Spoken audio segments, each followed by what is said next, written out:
ময়মনসিংহের ভাইয়েরা, এই দুনিয়াতে সব নবীরা মুসলিম ছিলেন।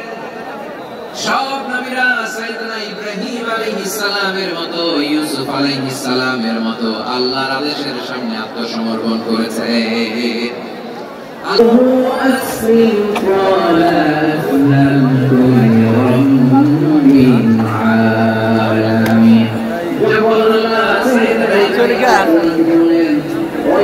স্যামসাং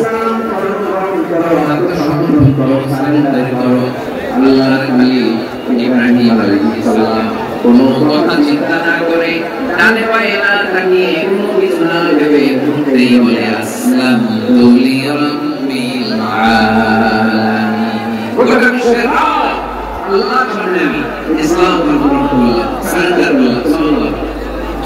আল্লাহ বলতে দেরি, সারেন্ডার করতে দেরি নাই।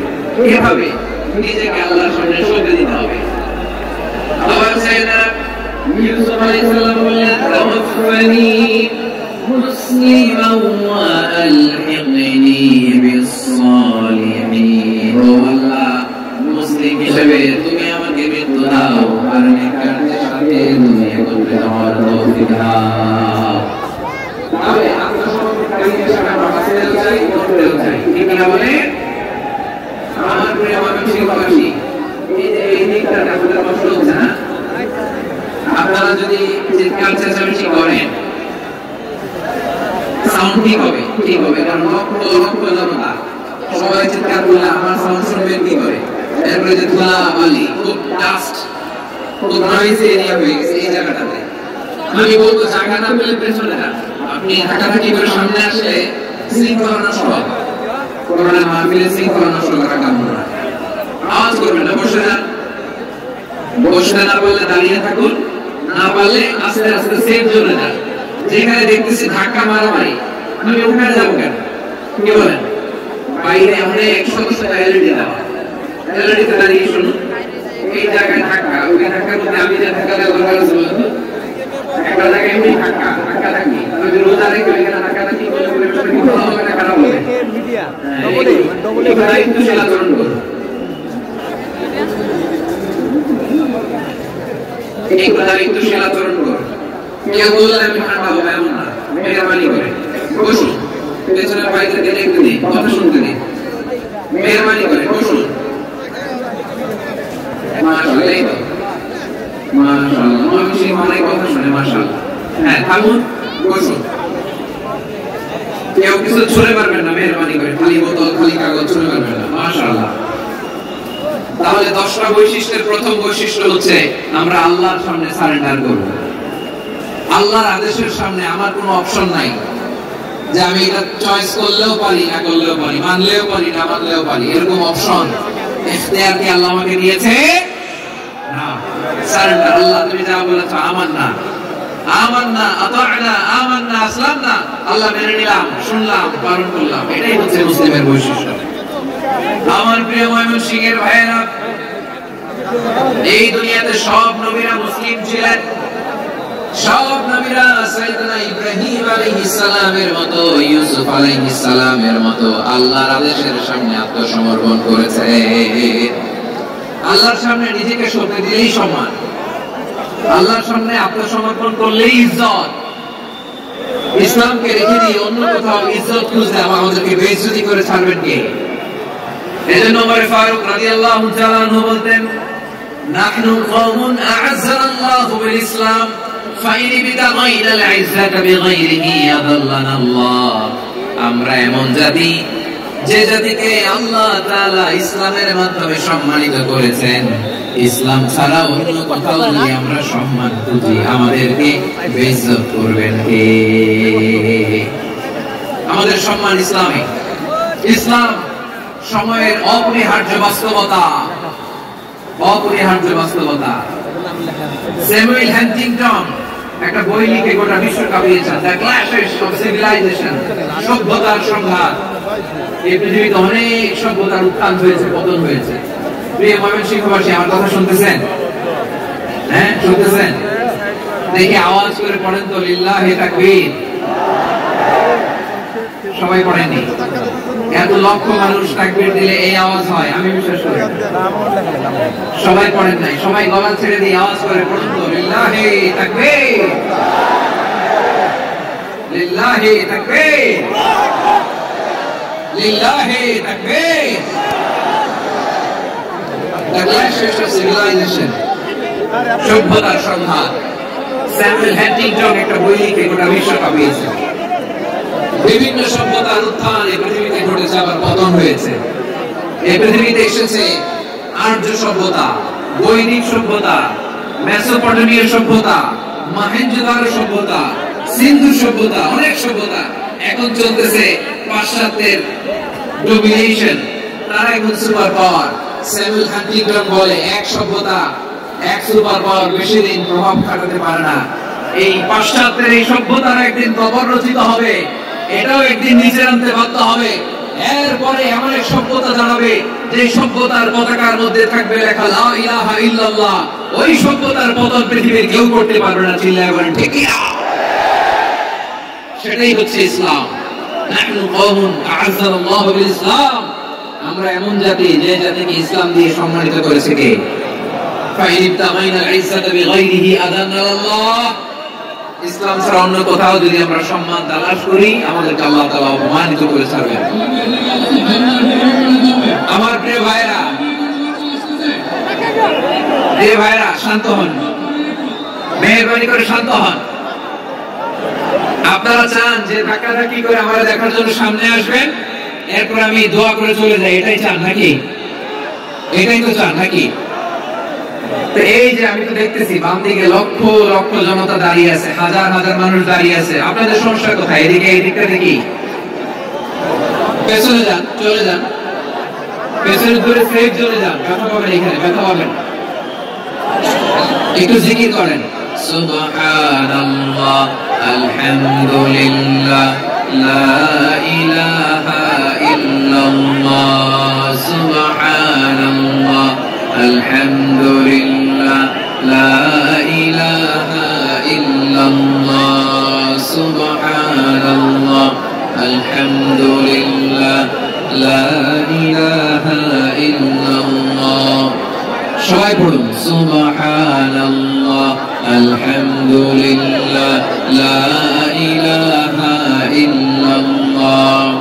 আল্লাহ নবীর জিকির করবে যারা, আল্লাহর কাছে প্রিয় তারা, আল্লাহর কাছে প্রিয় যারা, জান্নাতে প্রবেশ করবে তারা। জোরে লা ইলাহা ইল্লাল্লাহ, লা ইলাহা ইল্লাল্লাহ, জোরে লা ইলাহা ইল্লাল্লাহ, লা ইলাহা ইল্লাল্লাহ, লা ইলাহা ইল্লাল্লাহ, লা ইলাহা ইল্লাল্লাহ, লা ইলাহা ইল্লাল্লাহ, লা ইলাহা ইল্লাল্লাহ, মুহাম্মাদুর রাসূলুল্লাহ সাল্লাল্লাহু আলাইহি ওয়াসাল্লাম। মাশাআল্লাহ। হ্যাঁ, এই তো শান্ত হয়ে যাচ্ছে। আমার দিকে তাকান, এদিকে তাকান। আইন শৃঙ্খলা বাহিনীর ভাইরা এবং স্বেচ্ছাসেবক ভাইরা যে নির্দেশনা দেয় আপনারা মেনে নিন, মেনে একটু শান্ত হন। শান্ত হইতে হবে, এটা কোরআনের মজলিস। সওয়াব কামাতে এসে গুনাহ নিয়ে ফিরবেন। হ্যাঁ, যারা বেশি জায়গা পেয়েছেন একটু জায়গা দিয়ে বসতে দেন ওনাদেরকে। বসে যান, বসে যান, হ্যাঁ বসে যান। মাশাআল্লাহ, হ্যাঁ বসে যান, বসে যান। আমার প্রিয় ভাইরা, আমার দিকে তাকান। জি, বসে যাবেন, বসে যাবেন, মেহেরবানি করে। ইসলাম, ইসলাম ছাড়া অন্য কিছু আমরা মানি না, মানবো না। চিল্লায় বলতে হবে ঠিক কি না? ইসলাম বিরোধী কোনো মতবাদ আমরা মানবো না। চিল্লায় বলেন ঠিক কি না? ইসলাম আছে, ইসলাম থাকবে। যারা ইসলামকে মাটির নিচে গেড়ে ফেলতে চায়, ওরা জানে না ইসলামের ধর্ম কি। ইসলাম চারা বীজের মতো, ইসলামকে জমিনের ভিতরে গেড়ে দিতে চাইলে এটা শাখা প্রশাখা নিয়ে আসমানের দিকে, উপরের দিকে উঠে যায়। চিল্লায় বলেন ঠিক কি না? এজন্য আল্লাহর হাবিব বলেন, 6টি মৌলিক কর্মসূচির সারমর্ম হলো ইসলাম। আওয়াজ করে বলেন তো কয়টি? হাদিসে জিবরিল সাইয়েদনা জিবরিল আলাইহিস সালাম বিশ্বনবীকে বললেন, ও নবী আপনি বলেন তো ইসলাম কি? ইয়া মুহাম্মদ আখবিরনি আনিল ইসলাম, ইসলাম কারে বলে আপনি বলেন। আল্লাহর হাবিব বললেন, আল ইসলামু আন তাশহাদা আন লা ইলাহা ইল্লাল্লাহ ওয়া আন্না মুহাম্মাদার রাসূলুল্লাহ وتقيم الصلاة وتؤتي الزكاة وتصوم رمضان وتحج البيت من استطاع إليه سبيلا। আল্লাহর হাবিব ফরমান, ছয়টি মৌলিক কর্মসূচির সারমর্ম হলো ইসলাম। এক হলো তুমি সাক্ষী দিবা আল্লাহ ছাড়া কোনো ইলাহ নাই, মুহাম্মদ ছাড়া রাসূল নাই, তিনি আমাদের রাসূল। সালাত কায়েম করবা, যাকাত আদায় করবা, সামর্থ্য থাকলে আল্লাহর ঘরে হজ করতে যাবা। এই ছয়টা কর্মসূচির সারমর্মের নাম হলো ইসলাম। ময়মনসিংহবাসী আওয়াজ করে বলেন, এই ছয়টা কর্মসূচির সারমর্মের নাম কি? তাহলে ইসলাম কারে বলে বুঝতে পারছেন? এই যে এখানে কত সুশৃঙ্খল, আমার দিকে তাকায় আছে চাতক পাখির মতো, কি সুশৃঙ্খল। আর এই যে ধাক্কা ধাক্কি করতে করতে, ভাইরা বসে যান, বসে যান, বসে যান, কষ্ট হইলে বসে যান, অল্প কিছু সময় এরপর বিদায় নিব, বসে যান। তাহলে 10 নম্বরের 1 নম্বর আমরা বুঝে ফেলছি, ইন্নাল মুসলিমিনা ওয়াল মুসলিমাতি। আল্লাহ বলেন, মুসলিম পুরুষ এবং নারী আমার কাছে প্রিয়, যারা আমি আল্লাহর আদেশের সামনে নিজেদেরকে সুপর্দ করে দেয়, সারেন্ডার করে দেয়, আমি আল্লাহর বিধানের সামনে নিজেকে সঁপে দেয়, ইচ্ছার সামনে নিজের ইচ্ছা বিসর্জন দেয়, আমি আল্লাহর সামনে সে সারেন্ডার করে আত্মসমর্পণ করে, সেই মুসলিম। ঠিক কিনা বলে? তাহলে 1 নম্বর বৈশিষ্ট্য ইন্নাল মুসলিমিনা ওয়াল মুসলিমাতি। এরপরে আল্লাহ বললেন, ওয়াল মুমিনিনা ওয়াল মুমিনাতি, বিশ্বাসী নারী এবং পুরুষ। আত্মসমর্পণকারী নারী এবং পুরুষ যেমনি আল্লাহর কাছে প্রিয়, ঈমানদার পুরুষ এবং নারীরাও আল্লাহর কাছে প্রিয়। করেন সুবহানাল্লাহ। মুমিনিনা ওয়াল মুমিনাতি, দেখেন আমি আলোচনার শুরুতেই বলেছি যে আয়াত আল্লাহ তাআলা পুরুষদের কথা বলার সাথে সাথে পাশাপাশি যাদের কথা বলেছেন, নারীদের কথা। আওয়াজ করে বলেন, তাদের কথা, নারীদের কথা বলেছেন। এজন্য মুমিনিনা ওয়াল মুমিনাতি, আল্লাহ ঈমানদার পুরুষদেরকে পছন্দ করে, ঈমানদার নারীদেরকে পছন্দ করেন। ঈমান মানে হচ্ছে স্বীকৃতি দেওয়া। ঈমান মানে স্বীকৃতি দেওয়া। কিসের স্বীকৃতি? বিশ্বাসের স্বীকৃতি। কিসের? মাশাআল্লাহ, বিশ্বাসের স্বীকৃতি। এই পৃথিবীতে বিশ্বাসের দাম বড় বেশি। এই পৃথিবীতে সবচেয়ে দামি জিনিস কি? বিশ্বাস। বিশ্বাস ছাড়াই জগৎ চলে। স্বামী স্ত্রীর সম্পর্ক কিসের উপর টিকে থাকে বলেন তো? হ্যাঁ, বিশ্বাসের উপর টিকে থাকে। স্বামী স্ত্রীর সম্পর্ক টিকে থাকে বিশ্বাস। আচ্ছা, পার্টনারশিপে যারা ব্যবসা করে, পার্টনারশিপের বিজনেস, এটা টিকে থাকে কিসের উপর? বিশ্বাস। এই জগৎটাই চলে বিশ্বাস। বিশ্বাসীরা এই পৃথিবীতে না থাকলে আল্লাহ পৃথিবীও টিকায় রাখতে পারে। একজন বিশ্বাসী এই পৃথিবীর বুকে বেঁচে থাকলে আল্লাহ তাআলা এই পৃথিবী ধ্বংস করবেন না। চিল্লায় বলেন আল্লাহু আকবার। এই পৃথিবীর সবচেয়ে দামি বস্তু বিশ্বাস, সবচেয়ে দামি। বিশ্বাস দিয়ে এই পৃথিবী চলে। এজন্য জ্ঞানীরা বলে, বিশ্বাসে মিলায় বস্তু তর্কে বহুদূর। বলে না? বিশ্বাসে মিলায় বস্তু তর্কে বহুদূর। বিশ্বাসে এই পৃথিবী টিকে থাকে। আচ্ছা দেখেন, ঢাকা থেকে একজন লোক কক্সবাজার যাবে, কেউ ময়মনসিংহবাসী আওয়াজ করে বলেন কই যাবে? ডবল ডেকার বাস আছে না, যেগুলো ঘুমায় ঘুমায় যাওয়া যায়। তো দেখবেন অনেক প্যাসেঞ্জার বাসে উঠে আস্তে করে গভর্নমেন্ট নিয়ে কখন নিয়ে ঘুমতে থাকে। দেখেন না কি বিশ্বাস ড্রাইভারের উপরে। এই বাস তো তারা চালাইতে পারে যে নৌকা নিয়ে যেতে পারে, এই বাস তো তারা নিয়ে 50 সেকেন্ড যেতে পারে, কিন্তু তার কোনো টেনশন নেই। সে দেখবেন মার্কেট নিয়ে কম্বল নিয়ে দিছে জনমের ঘুম। এর কারণ তার বিশ্বাস আছে যে সকালবেলা এই বাস কক্সবাজারে পৌঁছবে। এটা বিশ্বাসের কথা। ঢাকা থেকে জেদ্দা ওমরা করতে যারা যান, দেখবেন 40,000 ফিট উপরে বিমানে অনেকে কম্বল চাপা দিয়ে ঘুম দিতেছে। ঘুম এই বিমান 40,000 ফিট উপর দিয়ে পাইলট চালায় এদিকে আফ্রিকার জঙ্গলে নিয়ে যায় নাকি ভারত মহাসাগরে নিয়ে যায়, তার কোনো টেনশন নেই। সে ঘুম, কারণ তার পাইলট এই এয়ারলাইন্সের উপর বিশ্বাস আছে যে সকালবেলায় এটা জেদ্দা নতুন বিমানবন্দরে ঠিক করে বলে। বাবা বাবা তার কলিজার টুকরো সন্তানকে, ছোট ছেলেটাকে দেখবেন মাঝে মাঝে আদর করে এরকম শূন্য ছেড়ে দেবে। আপনারা বলেন ময়মনসিংহের বাবারা বাচ্চাদের সাথে এরকম মজা করেন না? উত্তর দেন না কেন? আপনারা করেন? বাবা তার সন্তানকে ধরেন ছোট্ট মেয়েটাকে আদর করে কোলে কোলে শূন্য ছুঁড়ে মারে, তো মেয়েটাকে শূন্য ছুঁড়ে মারলে দেখবেন মেয়েটা খিলি করে হাসে, খিলি করে হাসে। ও যদি নিচে পড়ে ওর হাতও ভাঙবে, পাও ভাঙবে, তারপরেও হাসে। কেন হাসে? কারণ মেয়েটার বিশ্বাস আছে যে আব্বু আমাদের ছাড়বে না, আব্বু আমাকে ঠিকই ধরে ফেলবে, চিল্লায় বলেন ঠিক না? ওর প্রাণের মানুষের ভয়ে জমিন চলে বিশ্বাসে। বিশ্বাস এই পৃথিবীর সবচেয়ে দামি সম্পদ। এজন্য একজন বিশ্বাসী জমিনের মধ্যে বেঁচে থাকলে জমিনের উপর আল্লাহ প্রলয়ঙ্কারী কিয়ামত দিবে না। এজন্য আল্লাহ বললেন ওয়াল মুমিনিনা ওয়াল মুমিনাতি, বিশ্বাসী পুরুষ এবং নারীকে আমি আল্লাহ বড় ভালোবাসি। তারা এমন ভাবে বিশ্বাস করে, না দেখে বিশ্বাস। আল্লাহ বলেন আল্লাযীনা ইউমিনুনা বিল গায়বি ওয়া ইউকিমুনাস সালাহ। আমার বিশ্বাসী বান্দারা না দেখে বিশ্বাস করে, অদৃশ্যের প্রতি তারা বিশ্বাস রাখে, না দেখে বিশ্বাস হয় আসল বিশ্বাস। ঠিক কিনা বলেন? আচ্ছা, বুঝে থাকলে উত্তর দেন। আমার হাতে 3টা চকলেট নিয়ে যদি আমি বলি এই যে আমার হাতে চকলেট, তুমি বিশ্বাস করো? আপনি তো বলবেন করি, কারণ চকলেট তো দেখা যায়। বিশ্বাস না করে যাবেন কই? কিন্তু আপনারা না দেখায়া 3টা চকলেট এরকম মুষ্টিবদ্ধ করে পিছনের দিকে নিয়ে যদি বলি বন্ধু আমার পিছনে ডান হাতের মুঠায় কিন্তু 3টা চকলেট আছে, বিশ্বাস করো? ও না দেখেও যদি বলে বন্ধু তুই যেহেতু বলছিস বিশ্বাস করি, যদি করে এটাই আসল বিশ্বাস। না দেখে বিশ্বাস করাটাই আসল বিশ্বাস। চিৎকার করে বলেন ঠিক কি না? এজন্য আল্লাহ বললেন না দেখে বিশ্বাস হলো আসল বিশ্বাস।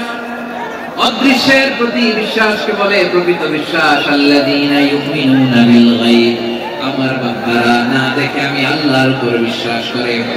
এবার বিশ্বনবী বললেন 6টি মৌলিক কর্মসূচির সারমর্মের নাম যেমনি হলো ইসলাম, ঠিক তেমনি 6টি মৌলিক বিশ্বাসের বিষয়ের উপর ঈমান আনার নাম হলো বিশ্বাস। সুবহানাল্লাহ বলেন।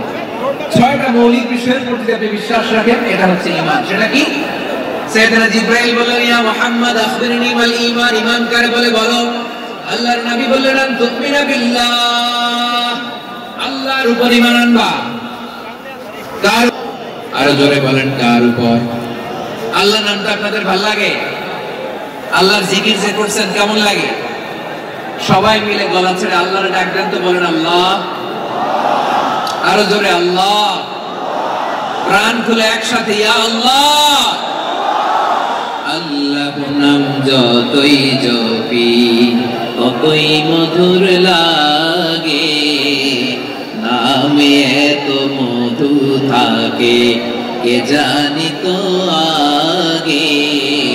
আল্লাহর নাম যতই জপি, ও নাম জপে প্রিয়তম, ও নামে জপে মজনু সম, ওই নামে পাপিয়া গায়ে হৃদয় গোলাপে বাগে। আল্লাহর নাম যতই জপি। সুবহানাল্লাহ বলেন। আল্লাহর নাম এত মধুমাখা নাম, এত জাদুমাখা নাম। সব নবীরা এই নামের জিকির করেছেন, সব আল্লাহর ওলিরা এই নামটি জপেছেন। এজন্য এই নাম জপলে হৃদয় শান্ত করে দেয় কে? এজন্য আওয়াজ করে আল্লাহরে আবারও ডেকে বলেন ইয়া আল্লাহ। বিশ্বনবী বললেন ঈমান মানে আন তুমিনা বিল্লাহ, আল্লাহর উপর ঈমান আনবা, ওয়া মালাইকাতিহি, ফেরেশতাদের উপর ঈমান আনবা, ওয়া কুতুবিহি, আল্লাহর পাঠানো কিতাবের উপর ঈমান আনবা, ওয়া রাসূলিহি, রাসূলের উপর ঈমান আনবা, ওয়াল ইয়াউমিল আখিরি, শেষ বিচারের প্রতি ঈমান আনবা, ওয়া তুমিনা বিল কদরি খাইরিহি ওয়া শাররিহি, আল্লাহর দেয়া তাকদীরের উপর ঈমান আনবা। ঠিক কি না বলেন? তাহলে এই 6টা মৌলিক বিষয়ের উপর বিশ্বাসকে বলে ঈমান। আল্লাহ ওই ঈমানদারদেরকে পছন্দ করে যাদের ঈমান এরকম মজবুত। আল্লাহ বলেন ওয়াল মুমিনিনা ওয়াল মুমিনাতি, ঈমানদার পুরুষ এবং নারীরাও আমার কাছে বড় প্রিয়।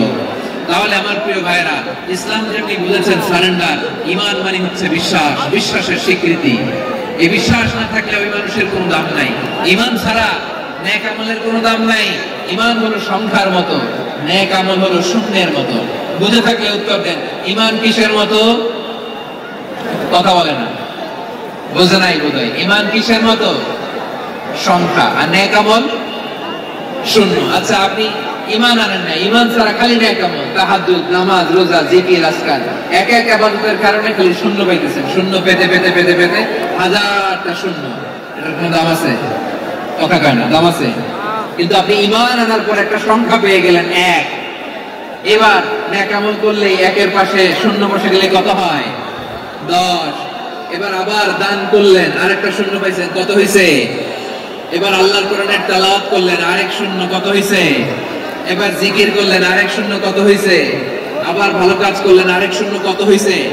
এখন যত সৎকর্ম নেক আমল করেন, শূন্য যত বাড়ে, এটার দাম আছে না নাই? এজন্য আমার প্রিয় ভাইয়েরা, ঈমানের দাম সবচেয়ে বেশি। ঈমান হলো সফলতার মাপকাঠি।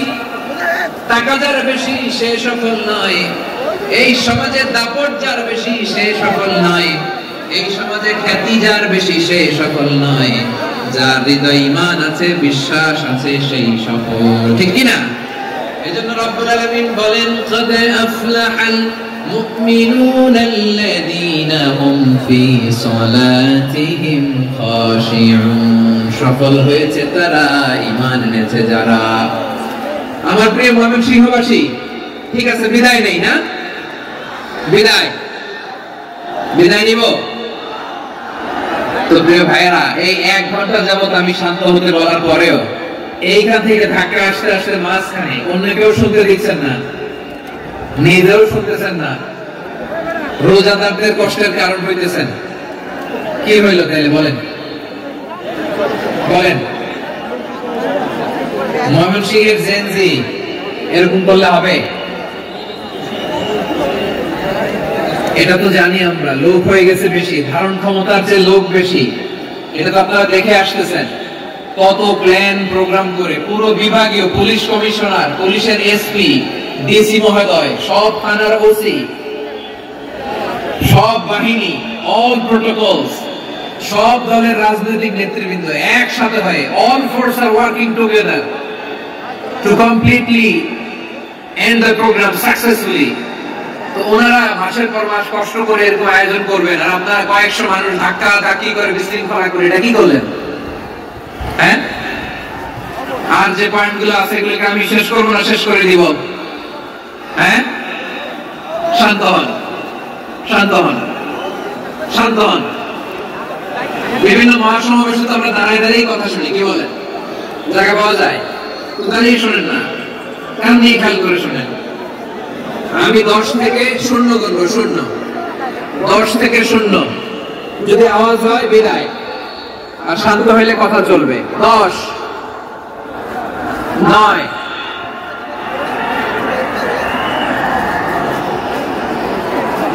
8। কেউ কাউকে থামেন, চুপ করে বলা দরকার নেই, নিজে চুপ হন, নিজে ভাবে। 8, 7, 6, 5,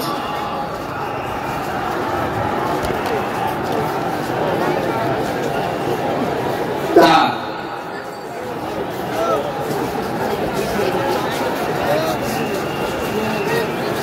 3,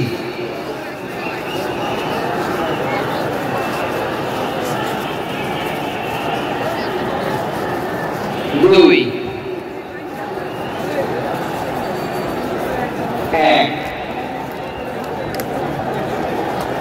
0।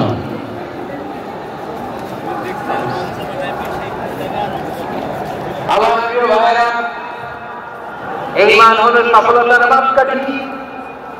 এই ঈমান হলো বিজয়ের পূর্ব শর্ত। ইসলামের বিজয় আমরা বাংলাদেশে চাই কি চাই না? বলে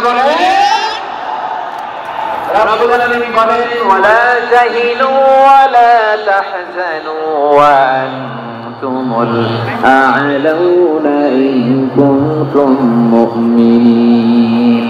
তোমরা চিন্তিত হয় না, ভেঙে পড়ো না, হতাশ হয় না, চিন্তিত হয় না, তোমাদের বিজয় হবে যদি তোমরা মুমিন হও। তো কিনা বলেন? আপনারা কি অত্যাচার, আযাব, জুলুম দেখে ভয় পান? হ্যাঁ, নবীদের উপর অত্যাচার ছিল কি ছিল না? সাহাবাদের উপর ছিল কি ছিল না? এই জন্য কোন অত্যাচার, হুমকি, দামকি, জেল, জরিমানা মুমিনকে তার ঈমানের রাস্তা থেকে 1 বিন্দু পরিমাণ পেছনে সরাতে পারে না। চিল্লায় বলো ঠিক কিনা? রাস্তায় এসেছি, এই রাস্তা থেকে আমাদেরকে কেউ পেছনে সরাতে পারবে না। চিৎকার করে বলেন ঠিক কিনা?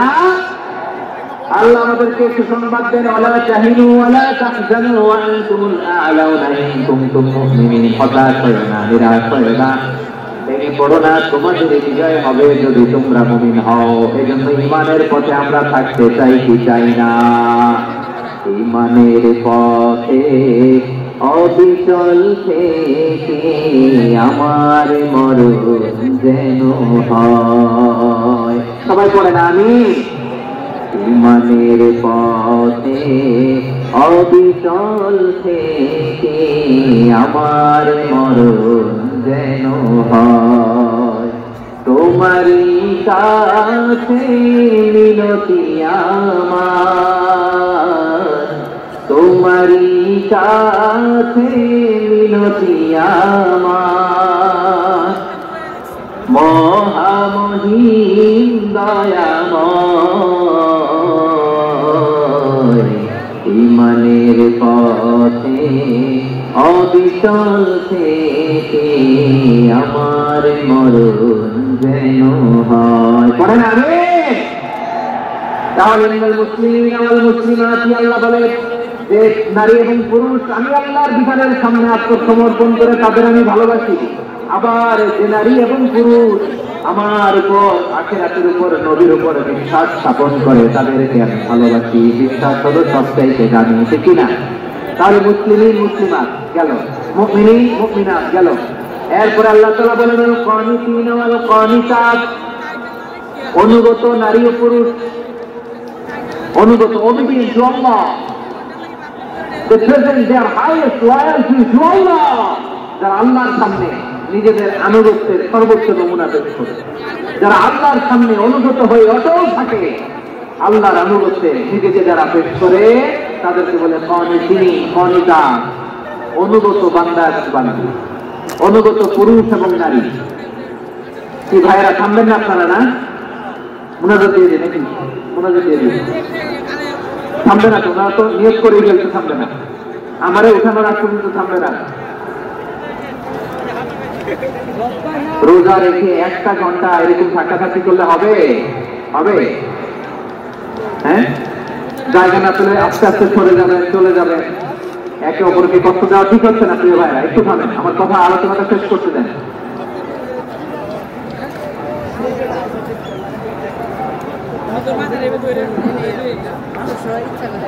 والقانتين والقانتات, অনুগত বান্দা বান্দীদেরকে আল্লাহ ভালোবাসেন। আল্লাহ বলেন হাফিজু আলাস সালাওয়াতি ওয়াস সালাতিল উসতা ওয়া কুমু লিল্লাহি কানিতিন। তোমরা নামাজগুলোকে যত্নের সাথে আদায় করো, বিশেষ করে মধ্যম নামাজ, আসরের নামাজ। আর আমি আল্লাহর সামনে যখন দাঁড়াবা, আমি আল্লাহর সামনে যখন দাঁড়াবা অনুগত হয়ে দাঁড়াবা। আল্লাহর সামনে নামাজে যখন দাঁড়াবো অনুগত হয়ে দাঁড়াবো। আনুগত্য আমরা আল্লাহর সামনে পেশ করবো। কেমন করে নিজের আনুগত্য প্রকাশ করতে হয় বিষ্ণু সাহেবের জীবনী থেকে গেছি। আল্লাহ হাবিব রাহমাতুল লিল আলামিন কেমন করে তিনি আল্লাহর সামনে আনুগত্য পেশ করছেন। আম্মা জান আয়েশা রাদিয়াল্লাহু তাআলা আনহা বলেন, কানা ইয়াকুমু মিনাল লাইলি হাত্তা তাতাফাত্তারা কদামা। আমার নবী তাহাজ্জুদের যায় নামাজে যখন দাঁড়াতেন, এত লম্বা সময় দাঁড়িয়ে দাঁড়িয়ে তিনি কিয়াম করতেন, কেরাত করতেন। দাঁড়িয়ে থাকতে থাকতে থাকতে থাকতে আমার নবীর বরকতপূর্ণ, আমার নবীর মুবারক পা দুটো এরকম ফুলে যেত। আমার নবীর পা গুলো ফুলে যেত দাঁড়িয়ে থাকতে থাকতে, পা ফুলে যেত। আম্মা জান আয়েশা খেয়াল করতেন, খেয়াল করে বলতেন, ইয়া রাসূলুল্লাহ কদ গফারাল্লাহু লাকা মা তাকাদ্দামা মিন যামবিকা ওয়া মা তাআখার। ও নবী, নিজের দেহের উপর কেন এত কষ্ট দেন? কেন রাত জেগে এরকম তাহাজ্জুদের জায়নামাজে দাঁড়িয়ে থাকতে থাকতে পা দুটো আপনার ফুলে যায়, কেন কষ্ট করেন? আল্লাহ কি বলে নাই, ও নবী আপনার আগের গুনাহ মাফ, পরের গুনাহ মাফ? আসলে বিশ্বনবীর কোনো গুনাহই নেই, নবীরা মাসুম হয়, নিষ্পাপ হয়। তারপরে বিশ্বনবীর মর্যাদা সেটাল বুঝানোর জন্য আল্লাহ বলেন, নবী আপনার আগের পরের সব গুনাহ আমি আল্লাহ মাফ করে দিলাম। আম্মা জান এসে বলে, ইয়া নবী আগের গুনাহ মাফ, পরের গুনাহ মাফ, আপনি মাসুম নিষ্পাপ। তারপরে তাহাজ্জুদের জায়গায় আমাদের কেন এত কষ্ট করেন? বিশ্বনবী জবাবে বলেন, আফালা উহিব্বু আন আকুনা আবদান শাকুরা। ও আয়েশা, আমি কি শুকরগুজার বান্দা হব না? আমি কি শুকরগুজার হব না? আল্লাহর সব মাফ করে দিতে ঠিক আছে, আমার গুনাহ ঠিক আছে, কিন্তু আল্লাহর নিয়ামত ছাড়া তো এক মুহূর্ত আমার পক্ষে বেঁচে থাকা সম্ভব না। সে আল্লাহর নিয়ামতের শুকরিয়া হিসাবে আমার কি শুকরগুজার হওয়া উচিত না? আসলে উহিব্বু আন আকুনা আবদান শাকুরা, আমি কি শুকরগুজার বান্দা হব না? ও আমার ভাইয়েরা, বিশ্বনবী ঠিক এমন ভাবে আনুগত্যের নমুনা দেখাতেন। এখানে শেষ মুহাম্মদ এসে বলেন, তাহাজ্জুদের জানামাজে দাঁড়িয়ে থাকতে থাকতে সালাম ইয়াজাল ইয়াবকি হাত্তা বাল্লা লিহিয়াতাহু। আমার নবী কিরাত করতে করতে কাঁদতে কাঁদতে দাড়ি বেয়ে বেয়ে ওনার পানি ঝরতো। আর এক জায়গায় এসেছে হাত্তা বাল্লা হাজারাহু, নবীর জামা ভিজে যেত চোখের পানিতে। অন্য বর্ণনা এসেছে হাত্তা বাল্লাল আরদা, সিজদায় লুটিয়ে পড়ে যখন বিশ্বনবী কান্না করতেন, বিশ্বনবীর চোখের পানি দিয়ে জমিন ভিজিয়ে যেত, জমিন ভিজিয়ে দিত। কি আনুগত্য, কি আনুগত্য! এরপরে নামাজ শেষে দোয়ার মধ্যে বিশ্বনবী বলতেন, আল্লাহুম্মা ইন্নী আবদুক, ও আমার আল্লাহ, আমি আপনার দাস। ওয়াবনু আবদিক, দাসের ঘরের দাস। ওয়াবনু আমাতিক, দাসীর ঘরের দাস। সুবহানাল্লাহ, কি বিনয়! দোয়াতে বলতেন, আল্লাহ আমি আপনার দাস, দাসের ঘরের দাস মানে আমার বাবা আব্দুল্লাহ আপনার দাস, দাসীর ঘরের দাস মানে আমার মা আমিনা আপনার দাস। সুবহানাল্লাহ।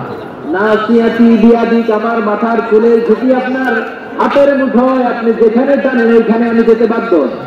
আপনি আমার চুল ধরে টান দিলে আমি টানে যাই, পায়ে টান দিলে আমি পায়ে যাই, আমার কোনো ক্ষমতা নাই, সব ক্ষমতা আপনার। দেখেন, যে নবীর কোনো গুনাহ নাই, উনি দোয়ার সময় বলতেন, আল্লাহ আমি আপনার দাস, দাসের ঘরের দাস, দাসীর ঘরের দাস, আমার মাথার চুলের ঝুঁকি আপনার হাতের কবজার ভিতরে, এদিকে টান দিলে আমি এদিকে যেতে বাধ্য, ওদিকে টান দিলে ওদিকে যেতে বাধ্য। যেই নবীর কোনো গুনাহ নাই, নামাজে দাঁড়িয়ে থাকতে থাকতে পা ফুলায় ফেলতেন। যেই নবী নিষ্পাপ, কোনো গুনাহ নাই, কাঁপতে কাঁপতে দাড়ি ভিজায় ফেলতেন, জামা ভিজায় ফেলতেন, সিজদায় করে জামিন ভিজায় ফেলতেন। পরে সুবহানাল্লাহ। তাহলে আমাদেরকে কেমন অনুগত হওয়া উচিত? আমাদের তো গুনাহ নাই নাকি? বিশ্বনবীর জন্য গুনাহ নাই, আমাদের তো গুনাহ নাই। হ্যাঁ, গুনাহ টুনা আছে আপনাদের? হ্যাঁ, যে বিশৃঙ্খলা করতেছেন গুনাহ তো নাই আপনাদের? হ্যাঁ, গুনাহ আছে আমাদের? গুনাহ নাই কার? দেখে হাত তোলেন তো। যেহেতু আমি কোনোদিন কোনো পাপ করি নাই, নিষ্পাপ, বেগুনাহ, মাসুম, জান্নাত থেকে পালায় আসছি। জান্নাত থেকে পালায় আসছে কে আছে দেখি তো? আছে? কেউ আছে? নাই। আমরা সবাই পাপী, আমাদের পাপের কোনো শেষ নাই। আওয়াজ করে বলেন ঠিক না? আমরা বিশ্বনবীর মতো অনুগত হই, অনুগত হয়ে আল্লাহর কাছে যাই। এটা কোরআন নীতি ও কোরআন নীতি মানে অনুগত আমরা এবং রাজি। আমরা দোয়া কুনুত করি না, কুনুত কোন নামাজে, কোন নামাজে, ভিতরের নামাজে কি দোয়া করি? দোয়া কুনুত। এই কুনুত থেকে কোরআন নীতি ও কোরআন নীতি তাফসীর বুঝেন? কুনুত থেকে কোরআন নীতি ও কোরআন নীতি। তাহলে দোয়া কুনুত হচ্ছে বিনীত হয়ে অনুগত হয়ে আল্লাহর কাছে চাওয়া। আমরা যখন দাঁড়িয়ে বলি আল্লাহুম্মা ইয়্যাকা না'বুদু ওয়া লাকা নুসাল্লি ওয়া নাসজুদ ওয়া ইলাইকা নাসআ ওয়া নাহফিযু নারজু রাহমাতাকা ওয়া নাখশা আযাবাকা ইন্না আযাবাকাল জিদ্দা বিল কুফারি মুলহিক। আল্লাহ আপনার কাছে চাই, আপনার কাছে প্রার্থনা করি, আপনার আযাবকে ভয় করি, আপনি ছাড়া আমাদের কাছে আর কেউ নাই। হুজুরের নামে আমরা দোয়া করি কি করি না? অনুগত হয়ে দোয়া করি। যারা রমজানের শেষ দশকে মক্কা শরীফে দেখেছেন, তারা শাইখ আব্দুর রহমান সুদাইসের কুনুত পেয়েছেন। যারা পেয়েছেন অথবা কেউ টিভিতে ভিডিওতে দেখেছেন, শাইখ আব্দুর রহমান সুদাইস 27 আলোচনায় 45 মিনিট থেকে 1 ঘন্টা দোয়া কুনুত করে। কতক্ষণ?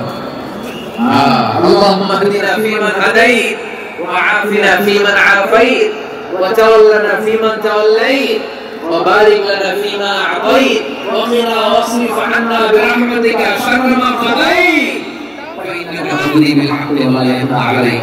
এমন ভাবে এই দুটি মক্কা শাইখ আব্দুর রহমান সুদাইস দাঁড়িয়ে হাত তুলে লক্ষ লক্ষ উমরা পালনকারীদেরকে নিয়ে এক মুনাজাত করে কাঁপতে কাঁপতে মানুষ বেহুশ হয়ে যায়। দোয়ার কথা শুনে তার লোক খারাপ হয়ে যায়, হৃদয় বিগলিত হয়ে যায়, চোখ নিয়ে ধার করে পানি আনতে থাকে। বাতাসের রাজ্যে মক্কায় শাইখ আব্দুর রহমানের সুরাইতে রুবাই গুণ যদি শুনে অনুরোধ করে আল্লাহর কাছে দাওয়াত করলেন। অনুরোধ আল্লাহ বলেন কোনসিনা আর কোনসাতি অনুরোধ বান্দাদেরকে আমি পছন্দ করি। আমার দুই নাম্বার পছন্দের কথা হলো অনুরোধ নারী গুরু। সুবহানাল্লাহ পড়ে তাহলে দশটার মধ্যে তিনটা চলে গেল, কয়টা? তো এরকম মাছ বাজারে গরুর হাটের মধ্যে আমি রাখতে হবে, কি গরুর হাট এরকম মাছ বাজারের মধ্যে হইবে কেমন জায়গা? এত অনুরোধ অনুনয় জীবনে করার পরে কি শান্ত হবে না আপনারা? আর কয়েকটা মিনিট শান্ত হবে না? তাহলে এক নম্বরে আমরা আল্লাহর কাছে আত্মসমর্পণ করলাম, মুসলিমান। দুই নম্বরে মুমিনিন মুমিনাত বিশ্বাসের স্বীকৃতি দিলাম। তিন নম্বরে কনিতিন কনিতাত আল্লাহর সামনে অনুগত হয়ে দাঁড়ালাম, দোয়া করলাম। চার নম্বরে সাদিকিন সাদিকাত সত্যবাদী নারী ও পুরুষ, সত্যবাদী নারী ও পুরুষ। ইসলাম আমাদেরকে সত্যবাদী হতে বলে। কি বলে? সত্যবাদী হতে বলে। মিথ্যা বলতে নিষেধ করে, কারণ মিথ্যা সবচেয়ে বড় পাপের ভাব। সব পাপের বড় পাপ হচ্ছে মিথ্যা। একটা মিথ্যা বললে ওইটারে ডাকতে আরো 10টা মিথ্যা বলা লাগে, ওইটারে গভর্নমেন্ট দিতে আর 30টা মিথ্যা বলা লাগে, কি লাগে না? আর কোনদিন মিথ্যা বলবেন? মিথ্যার সাথে আমাদের সম্পর্ক নাই। আওয়াজ করে বলেন, মিথ্যার সাথে আমাদের সম্পর্ক নাই। কিন্তু আমাদের সমাজে মিথ্যা আছে না নাই? হ্যাঁ, গভর্নমেন্ট কি বলে? মিথ্যা বলে না, সত্য বলে নাকি? মাশাআল্লাহ মাশাআল্লাহ। এখন মোবাইল ফোনের কারণে মিথ্যা আরো বেড়ে গেছে। বিছানায় শুয়ে আছে, অফিস থেকে ফোন দিতে, আপনি কোথায়? জ্যামে আটকে আছি, জ্যামে। আপনারা নেই, আসলে কোথায়? হ্যাঁ, দেশের ভিতরে আছে, ফোন করছে একজন, বলে আমি তো জরুরি কাজে দেশের বাইরে উঠেছি। আপনারা নাই।